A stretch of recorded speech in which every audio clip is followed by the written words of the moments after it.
Hey viewers, welcome to another game of Schedule Pro Gamer.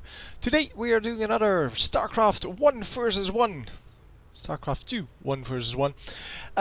This is LucifroN as the Terran in the top right, and this is WhiteRa as the Protoss. Yeah, I said Terran, right? Protoss in the bottom left. So two very famous players. WhiteRa is still from StarCraft 1, StarCraft Brute War, I guess. And LucifroN is a real StarCraft 2 player. Both of them are really good players, and both of them in this tournament where they are going to play against each other. I'm not sure whether this is a best of 3, best of 5, best of 7. I just have a couple of games from that, and I'm not even sure that they're from the same... No, they're probably from the same match, because they came out at the same time.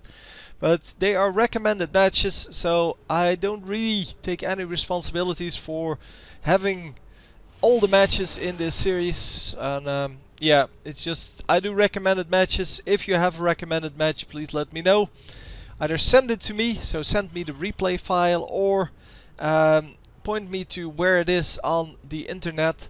Don't send them to me with like the drop things. Yeah, I don't know what they're called, but like the internet sites where you can upload things and then I can download it. No, just use a real internet site. Either just send me the replay, which is by far the easiest, or just direct me to a real replay site where I can directly download it and not have to wait for 30 seconds for your download to start, because that is really sucky. Anyway, having said that, we see two proxy barracks, proxy being in close proximity to the enemy base, and this is definitely going to be a rush strategy. He is going to have to cancel this nexus in order to have enough money to hold this off, but it is going to be very hard to do because... Oh, he's going for cannons, I guess. But he's going in with all kinds of probes. He's not going to take out this, right? No, this Marine can come out on any side. Yeah, we have seen some pretty nice plays with these kind of strategies from the opponents, where they locked in the unit that came out and just instantly killed it. But because you can come out at any point out of that barracks, yeah, that's not the case here. So he does get the 2 Marines, he does get the SCV, and he does get the bunker, but the bunker gets salvaged, so not a whole loss, a whole big loss there. Still a lot of probes hunting after units, and that is going to cost him.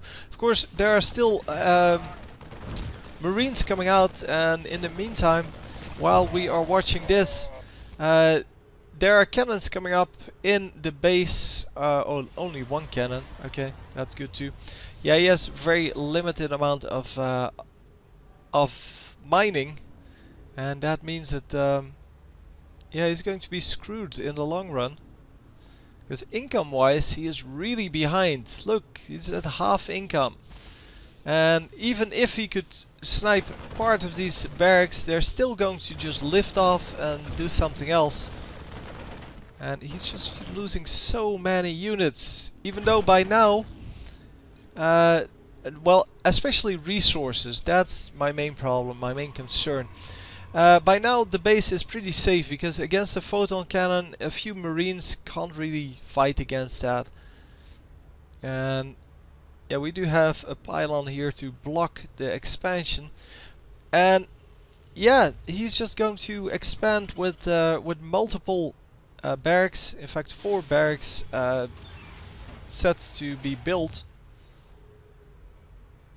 Which is kind of strange, because that means that this guy is going to have to do this barracks and this guy is going to do that barracks, which means that he has 300 minerals reserved for those barracks already, and that is kind of crazy, because from that 300 from those 300 minerals you could also build another command center. Yeah, so that's kind of a waste of minerals. And you're going to have those 300 minerals anyway by the time that you you actually need them. So I'm not actually sure how that worked out, but that's why you don't stack up units in your production buildings. It's also why you don't stack up these buildings on SCVs that are building crap. Yeah, it's these two. Okay, never mind. The floating barracks. So he's building 4 total. Yeah, I can't see the difference, obviously. Yeah,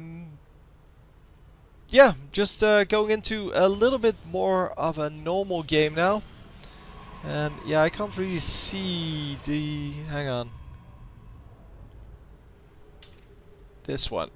Spending. Here we can see that... yeah, the Terran player has more in economy, more in technology, and more in army.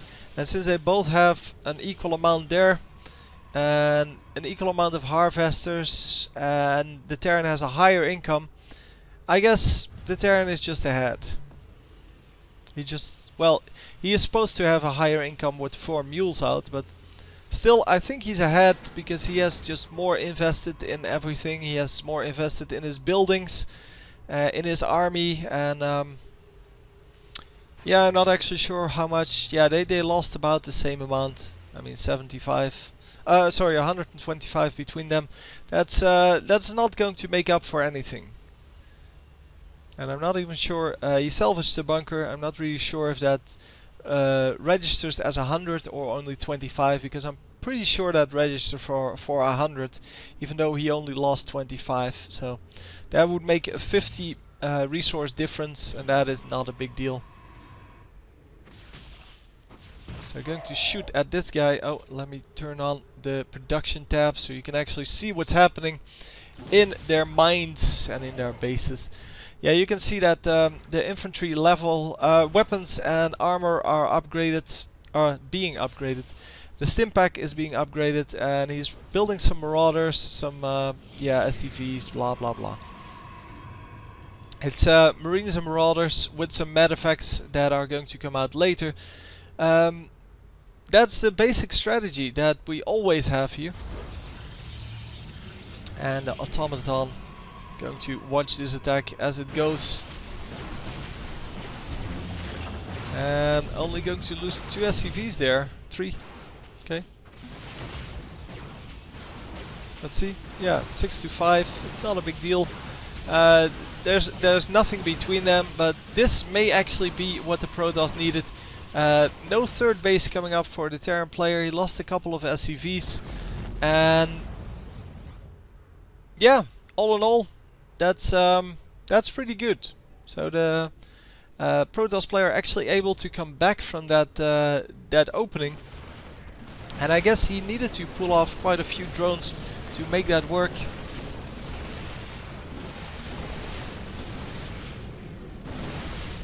And while losing a couple of yeah, his units here now, and going to lose that pylon, but the second pylon is still there to warp in units. It warped in a couple of zealots, but since he's just retreating, that didn't really do anything. So lost another 100 minerals, and here's another 100 minerals that he might actually lose at this point. But hey, he got his army out safely, and he still has a pretty decent army. So, what is he going to do next? A lot of marauders, as you can see. Normally we see a lot of marines, but marauders are really good against the stalkers. And stalkers are the main unit for Protoss in this matchup. So we're going to have to see how that works out. Oh, this Nexus is just coming up, but he is not going to be able to hold that against this army, because those marauders are going to do extra damage. Oh wow, a nice wall off there, but the dropship actually picking up several of them. The medevac, sorry. The Nexus goes down. As I said, he couldn't really save that. All he can do is just hope that he can make something work out of this, but it is not enough. The early game harassment just made that he was too far behind. He pulled off too many probes for too long and just never really came back. He could put pressure on this base and could hold it off, the landing at least, for a couple more seconds, but instead of building more army at that point and building up a defense on his third base before expanding, he went for the secret expansion, got caught, and well, I guess that was his only chance. His only chance was to really get lucky and come back in the economy that way. But yeah, the Terran player just saw through it immediately, sniped the Nexus, and then killed all of his units. And that was it. Hope you enjoyed, and I will see you next time. GG.